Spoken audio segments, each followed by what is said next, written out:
आज है 23 मई 2024, दिन गुरुवार।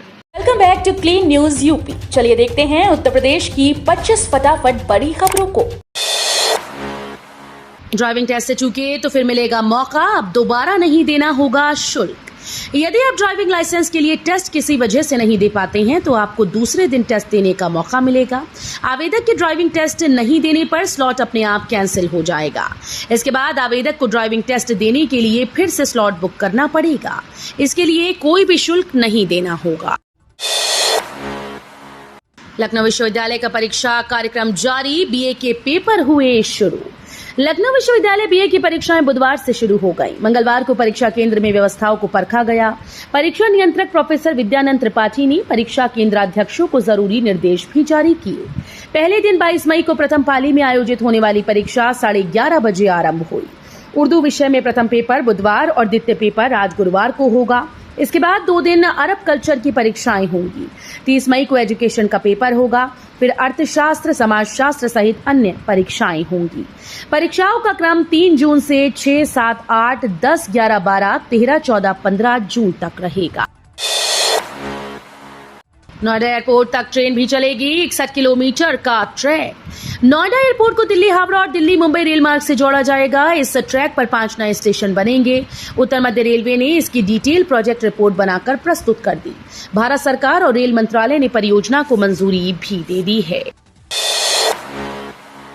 यूपी में रक्षा लेखा कर्मियों का आवास किराया भत्ता बढ़ा, जनवरी से मिलेगा एरियर। यूपी में रक्षा रेखा के कर्मचारियों का आवास किराया भत्ता बढ़ा दिया गया है। केंद्रीय कर्मचारियों का महंगाई भत्ता 50% होने के बाद रक्षा लेखा महानियंत्रक कार्यालय ने आवास किराया भत्ता बढ़ाने का आदेश जारी कर दिया। आदेश के मुताबिक एक्स श्रेणी के शहर में रहने वाले कर्मचारियों को 30%, वाई श्रेणी शहर में 20% और जेड श्रेणी के शहर के कर्मियों को 10% भत्ता मिलेगा। यूपी के कमर्शियल वाहनों पर टैक्स का सिस्टम बदलेगा। परिवहन विभाग ने तैयार किया ये प्रस्ताव। कानपुर सहित सूबे में चलने वाले कमर्शियल वाहनों से एकमुश्त टैक्स वसूलने का खाका परिवहन विभाग ने तैयार किया। इस प्रस्ताव को अंतिम रूप देने के लिए मंगलवार से बुधवार तक विभागीय अफसर मंथन करेंगे। प्रस्ताव को फाइनल करके चुनाव के बाद इसे शासन को भेजेंगे। इसके बाद कैबिनेट में इसे पेश करके मुहर लगेगी। 27 नामचीन स्कूल्स को प्राधिकरण ने भेजा नोटिस। सड़कों पर लगने वाले जाम और हादसों को रोकने के लिए नोएडा प्राधिकरण ने सख्त कदम उठाए हैं। अब न केवल स्कूल बल्कि निजी बस ऑपरेटर को भी सड़कों पर बसें खड़ी करने की अनुमति नहीं होगी। यदि किसी भी प्रकार की बस सड़क पर खड़ी मिली तो चालान काटे जाएंगे और बस को जब्त कर लिया जाएगा। गौरतलब है कि नोएडा प्राधिकरण सीईओ डॉक्टर लोकेश एम ने 3 सप्ताह पहले सेक्टर 25A के खाली मैदान में स्कूल बसों को खड़ा देखा था और नाराजगी व्यक्त की थी। यूपी के किसानों के लिए खुशखबरी, कृषि स्नातकों के लिए सरकार के स्तर से की जाएगी व्यवस्था। किसानों को कृषि से जुड़ी तमाम सुविधाएं व सेवाएं एक ही छत के नीचे उपलब्ध कराने और कृषि स्नातकों को स्वरोजगार से जोड़ने के लिए शुरू की गई एग्री जंक्शन योजना के तहत चालू वित्तीय वर्ष में 2311 केंद्र खोले जाएंगे। इन केंद्रों की स्थापना के लिए सरकार बैंकों से ऋण प्राप्त करने में सहायता करेगी और 7.5% की दर से ब्याज दर पर अनुदान भी देगी। इसके अलावा परिसर के किराए के मद में भी 50% की राशि दी जाएगी। यूपी की इस लोकसभा सीट पर कांग्रेस ने झोंकी पूरी ताकत। अब 25 को प्रियंका, 27 अप्रैल को आ सकते हैं राहुल। कांग्रेस और समाजवादी पार्टी के बड़े नेताओं ने बांसगांव लोकसभा का रुख करना शुरू कर दिया। आज 23 मई को छठे चरण का प्रचार खत्म होने के बाद राहुल गांधी, प्रियंका गांधी वाड्रा, अखिलेश यादव समेत अन्य नेताओं के बांसगांव पहुंचने की योजना बननी शुरू हो गई। प्रियंका गांधी वाड्रा 25 मई को बांसगांव लोकसभा क्षेत्र में जनसभा के लिए आ सकती हैं। यूपी के इन 2 जिलों के लिए विशेष टीम का गठन। जमीनों पर कब्जा करने वालों पर होगी कड़ी कार्रवाई। गंगा कचरी के गांव की सरकारी व निजी जमीन में हेरफेर कर कब्जा करने वाले अब नहीं बचेंगे। मंडलायुक्त की अध्यक्षता में जिलाधिकारी कानपुर, नगर व उन्नाव की सदस्यता वाली टीम के निर्देशन में अब अतिरिक्त उप जिलाधिकारी विवेक को सहायक रिकॉर्ड अधिकारी के रूप में सर्वे अफसर बनाया गया। उन्होंने टीम बनाने के लिए काम भी शुरू कर दिया है।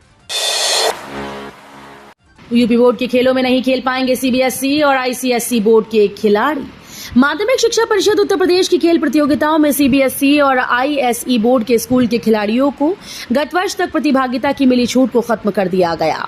डॉक्टर भीमराव अंबेडकर राज्य विद्यालय क्रीड़ा संस्थान के प्रभारी प्रशासनिक अधिकारी नरेंद्र पाल ने बताया कि केंद्रीय माध्यमिक शिक्षा परिषद के बोर्ड के प्रदेश में संचालित विद्यालयों के खिलाड़ियों की 2024-25 सत्र से यूपी बोर्ड के खेलों में प्रतिभागिता पर प्रतिबंध लगा दिया गया है।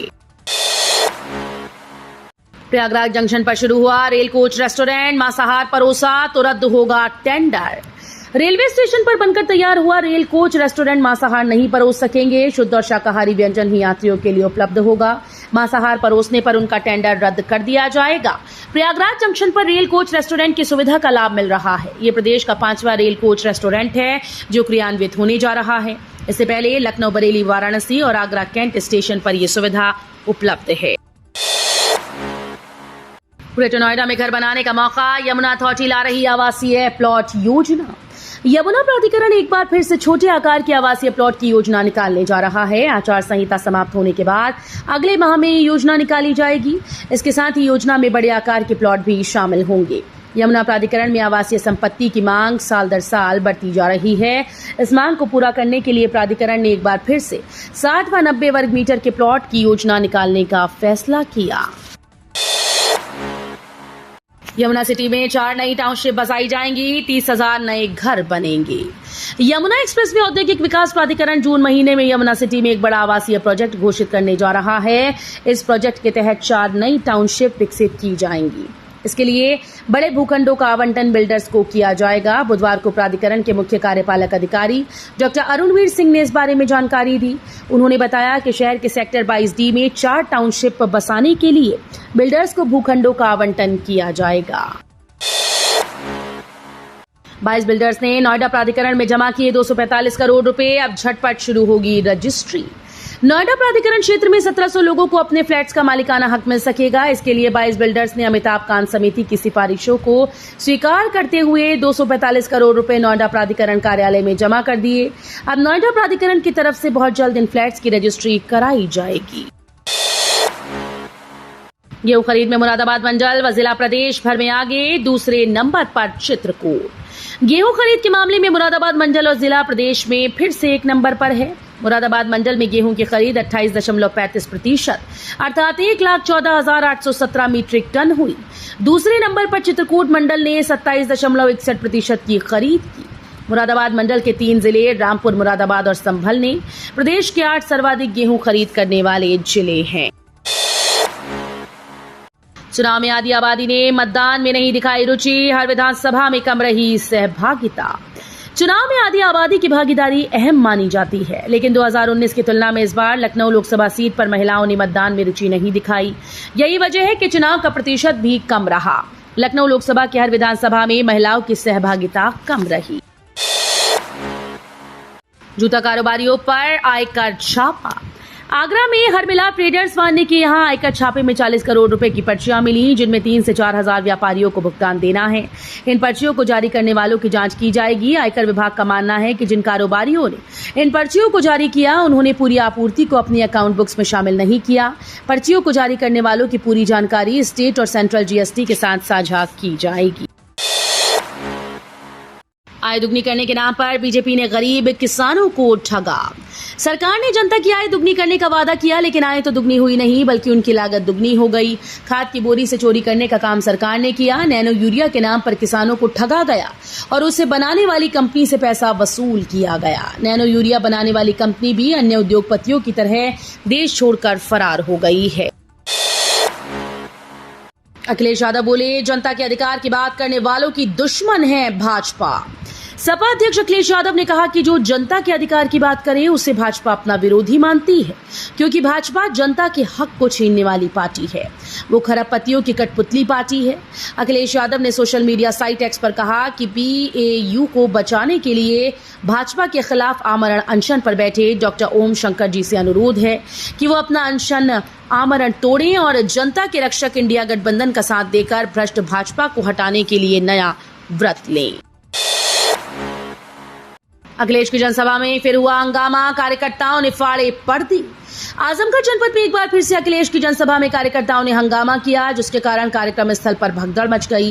कार्यकर्ताओं ने वहां लगे पर्दों को फाड़ दिया। इसके बाद पुलिस ने उन पर लाठियां बरसाई तो उन्होंने पुलिस पर पत्थर भी फेंके। किसी तरह से ये मामला शांत हुआ। बस्ती में पीएम मोदी का हमला, बोले शहजादे फिर से प्रभु श्री राम को टेंट में भेजना चाहते हैं। पीएम मोदी ने बस्ती में विशाल जनसभा को संबोधित किया। कहा, दोनों शहजादे अखिलेश और राहुल मिलकर अफवाह उड़ा रहे हैं कि यूपी की 79 सीट जीत जाएंगे। अब जाना दिन में सपने देखने का क्या मतलब होता है। 4 जून को ये जनता ही इन्हें नींद से जगा देगी, तब ये ईवीएम पर ठीकरा फोड़ेंगे।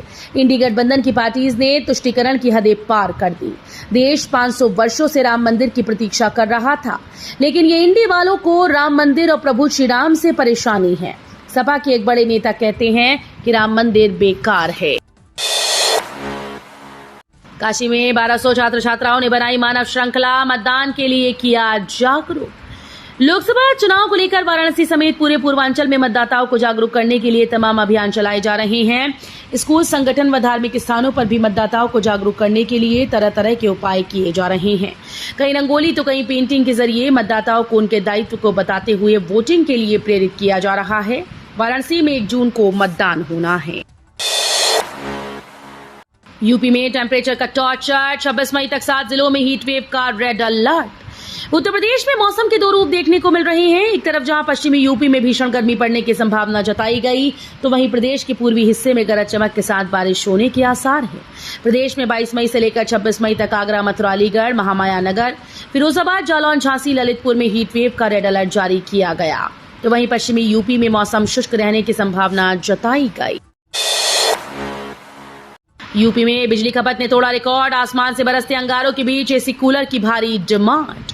जैसे जैसे गर्मी बढ़ती जा रही है, वैसे वैसे प्रदेश में बिजली की खपत भी बढ़ती जा रही है और एक नया रिकॉर्ड बना रही है। जब पहली बार बिजली की खपत दर्ज कराई गई तो खपत 590.6 मिलियन यूनिट आई। भीषण गर्मी के चलते बिजली की अधिकतम मांग 28,092 मेगावाट तक पहुंच चुकी है। बिजली का लोड बढ़ने की वजह से ट्रांसफार्मर और केबल जल गए, जिसकी वजह से कई घंटों तक बिजली की कटौती होती रही। गुंडा एक्ट को लेकर अचानक सतर्क हुई यूपी पुलिस। एक्शन से पहले 10 बार सोचने लगी। किसी के खिलाफ गुंडा एक्ट के तहत कार्रवाई करने से पहले पुलिस अब 10 बार सोचने लगी है। इसी का नतीजा है कि लोकसभा चुनाव के दौरान गुंडा एक्ट में कार्रवाई लगभग थम सी गई। ये यूं ही नहीं हुआ। हाईकोर्ट की फटकार के बाद पुलिस और प्रशासनिक अफसर गुंडा एक्ट में कार्रवाई के मामले में बैकफुट पर आ गए।